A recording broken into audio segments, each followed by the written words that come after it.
Hello everyone. I welcome you all to the Learning Management System, an initiative of the Department of Collegiate and Technical Education. Welcome to session 17.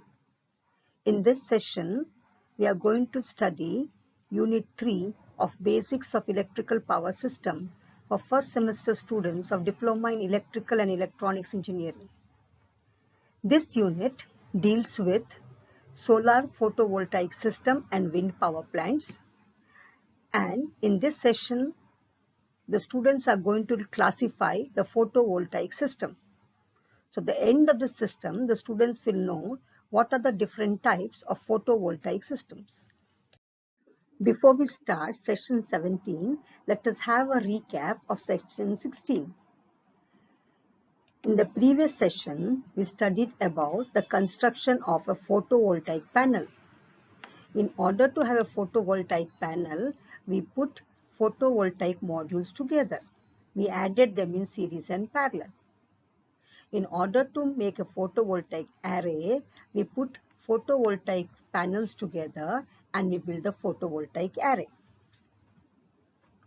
We studied about what are the different requirements of materials which are being used in the solar cells, like conductivity, absorption, availability, small band gap. So these were the different requirements of the material, and materials like silicon, gallium arsenide, etc. were used for the solar cells. We also saw where different applications of different solar cells. So for example, we can do rural electrification of villages which are located in remote locations. Wherever there is no power grid, it becomes very easy to provide a photovoltaic system which will power the entire needs of that particular village. We can have PV cells for spacecraft applications as well as telecommunication devices. We can have PV cells for street lighting and water irrigation, so on. In session 17, we are going to learn how to classify solar photovoltaic system. Let us classify the solar photovoltaic system. The solar photovoltaic system is broadly classified into two main types. That is the centralized power system and the distributed power system. The name itself shows that centralized means all placed at one single location, while distributed shows that there will be many a location where the arrays will be placed. So in a centralized power system, you will find that all the arrays have been established at one location where there is best sunlight or best resources available.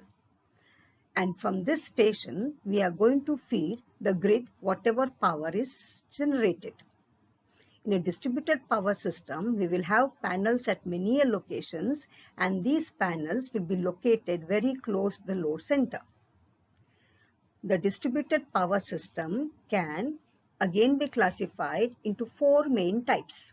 That is stand-alone solar photovoltaic system, the grid interactive system, the hybrid system, and consumer applications. When you say stand-alone, alone means single unit. So in the stand-alone system, we have an independent system. In this system, we are going to consume whatever we generate. So it's an independent system. It has got nothing to do with the grid of a supply company. While interact means to give and take. So in a grid interactive system, whatever power is generated is either sent to or we will take from the grid. That is why the name grid interactive system.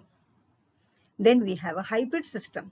In a hybrid system, we are going to interface two or more sources of power.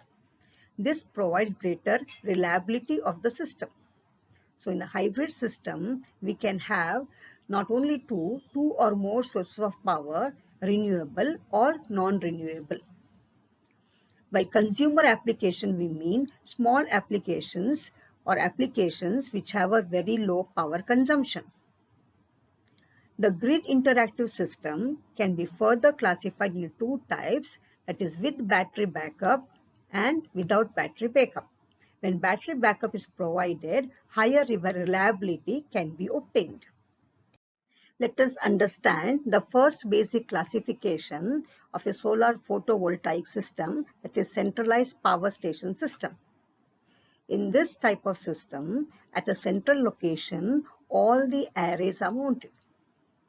All these arrays are provided at one location because there is the best resource availability at this location only. Whatever power is generated at this location is fed to the grid, and from here power is sent to different location. So when power is sent to different location by using the grid, there will be transmission and distribution losses. Moreover, when you want to have a plant of such huge capacity, it requires a very high capital cost. So these type of power plant will have a capacity of few megawatts. And during daytime, whatever power is generated can be supplied to feed the peak load of that area. Let us come to the next main classification of the solar photovoltaic system, that is a distributed system. In the distributed system, we have the solar arrays installed at multiple locations. Here we ensure that the location is such that it is very close to the load center. So whatever power can be generated need not be sent through the transmission and distribution system, but can be fed to the load center close to it. So this way we can save on the losses occurring because of transmission and distribution. There are four main types of distributed system. That is the stand-alone solar photovoltaic system, the grid interactive system, the hybrid system, and the small system for consumer application. Let us learn each one of them separately. Let us understand a stand-alone system. A stand-alone system have a solar array which is located very close to the load center. So the power generated by the PV array will be supplied to the consumer. The consumer need not be a small consumer. It can be a single house, it can be a community, or it can be a village.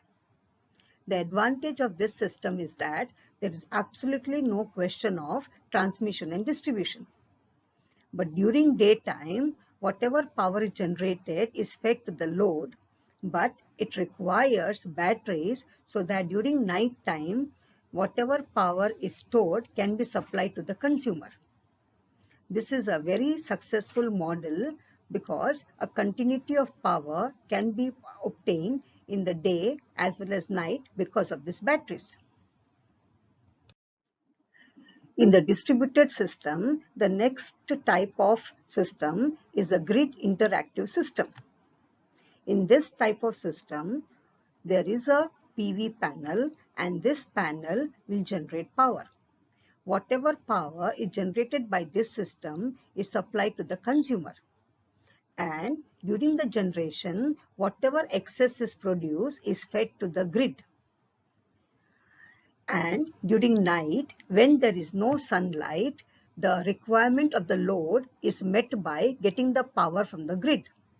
So there is a net metering system, and there's an interaction with the grid in both the direction. During daytime, power is used by the load as well as sent to the grid. But during nights, when there is no sun, compulsorily power is taken from the grid to the load.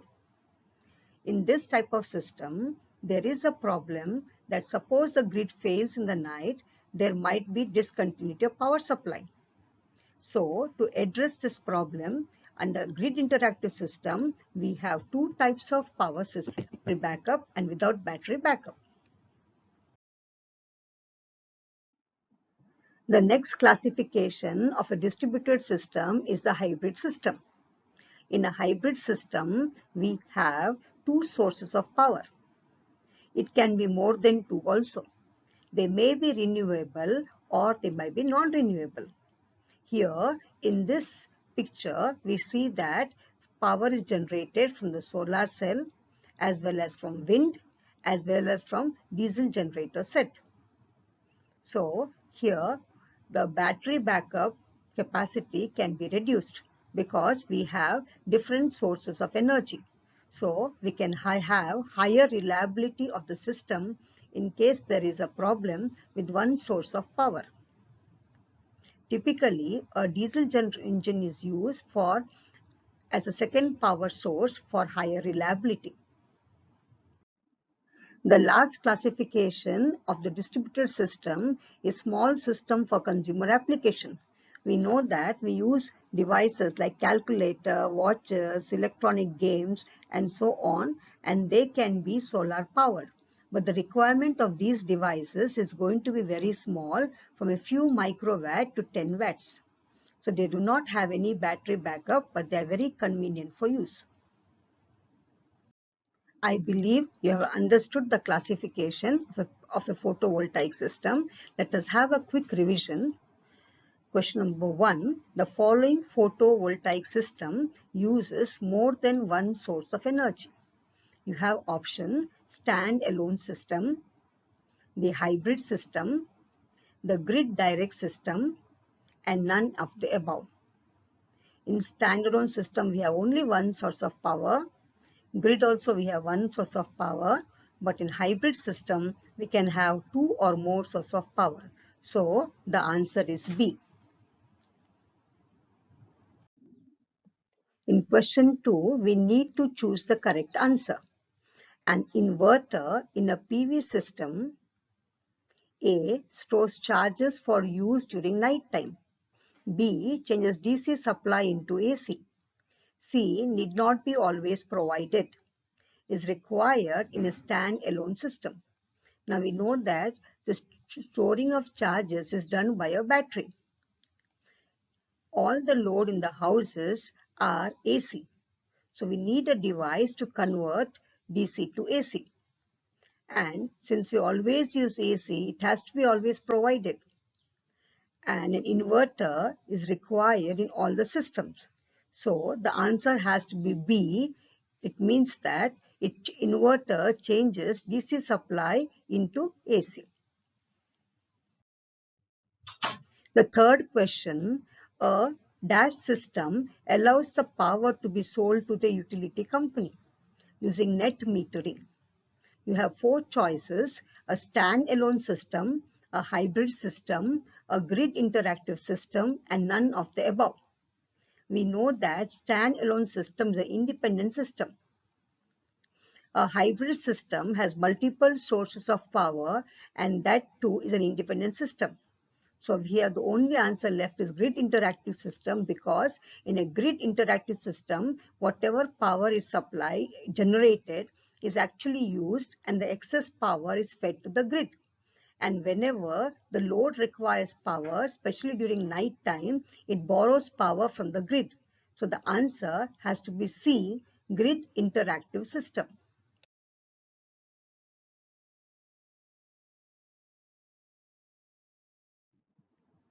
Question number 4, a dash is provided for protection of batteries. We have four choices: inverters, charge controllers, bypass diode, and none of the above. We know that inverters are used to convert DC into AC. The bypass diodes are used to bypass the faulty modules. So the answer will be charge controller. Charge controller are used for protecting the batteries from overcharging when there is high intensity of sunlight. We have come to the end of section 17. I hope you have understood the classification of a photovoltaic system. I am sharing with you the resources which we have used for the creation of this content, and all the links through which you can watch the videos and have a better understanding. I would like to share with you the name of my teammates who have helped me to create this content.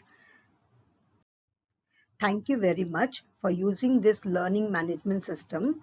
And in case you have any suggestions or feedback for the improvement of this content, please send us a mail to lms.dtek@gmail.com. Thank you.